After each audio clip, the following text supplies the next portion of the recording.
One of the things that occurred to me when I was thinking about Dr. Richardson's piece is this discussion about food and the weaponization of food by Russia and the politics of food aid.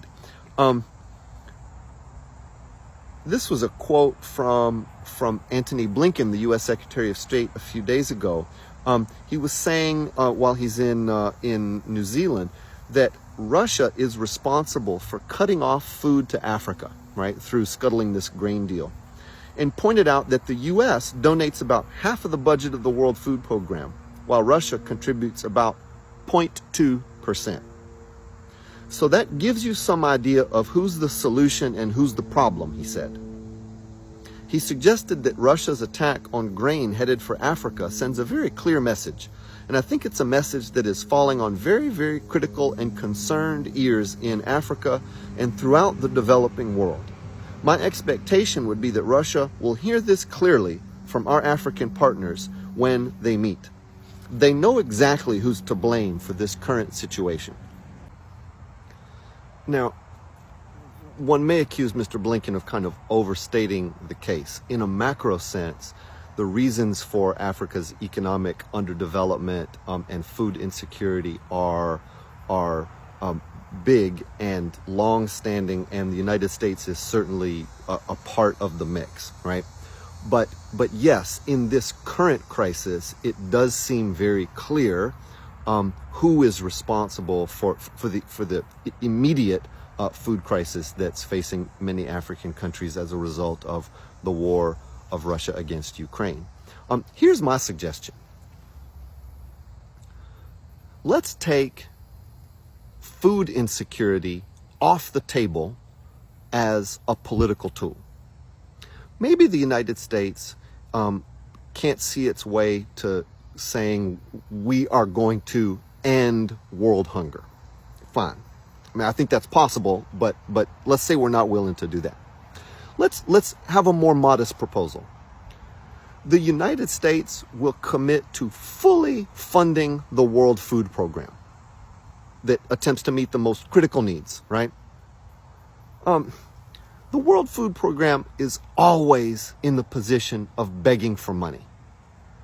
The U.S. funds half of its budget, but it's never enough, okay? Former governor of my state, David Beasley, was just recently the head of the World Food Program, and did, by all accounts, an excellent job at it. He won the friggin' Nobel Peace Prize for getting the poorest countries relatively successfully through the pandemic and the first year of Russia's war in Ukraine. But he was constantly begging for money. The resources of the World Food Program constantly fall short of the need. So how about this? How about the United States? Imagine if President Biden, in his next State of the Union address, says to the American people and to the world, says, we, the people of the United States, insofar as our resources allow, we commit to not allowing the world's children to starve. We commit to removing the possibility of weaponizing the food supply as the government of Russia has so cynically done. We commit to fully funding the World Food Program's needs now and in the future. In terms of the United States budget, that is pocket change. But if you just want to look at that from cynical political terms, I am not a partisan, not far from it. But if you are, who would oppose such an initiative? Who in the United States, who in the Congress would say, no, that's a bad idea? And if they did, I mean, let those jokers out themselves. They're doing it already, right? Let everybody in the United States see who is pro-starvation and who is anti-starvation, right? What what good might that do for the people of the United States on the one hand? What good might that do in terms of international politics? Let the hydrocarbon oligarchs in Saudi Arabia and Russia, let the government of China, let them put their money where their mouth is.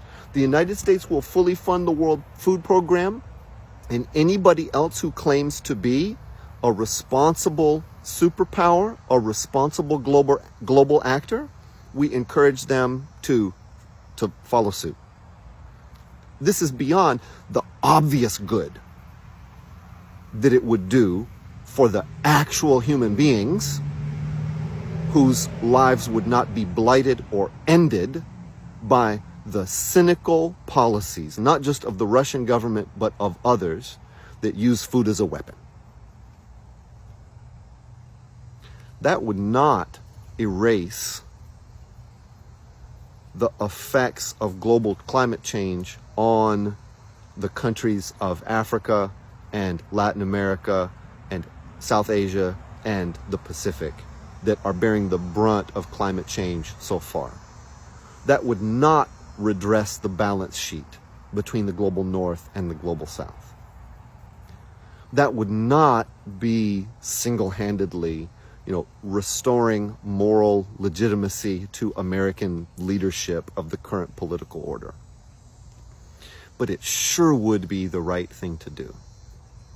And it would, in a sense, dramatize for those who are still, like most of us, trying to figure out who is who and what's really going on with the conflict in Ukraine, with global politics and economics in general. It would help to dramatize the situation, I think, and help to make it clear on whose side we need to be. Because fundamentally, and here's this insight that Heather Cox Richardson brings, that Ann Applebaum brings, that Timothy Snyder brings, and they say it so clearly, and this is why I repeat it every chance I get. There are really only two sides. For each country and for the world as a whole, there are really only two sides. On the one side, there's equality, democracy,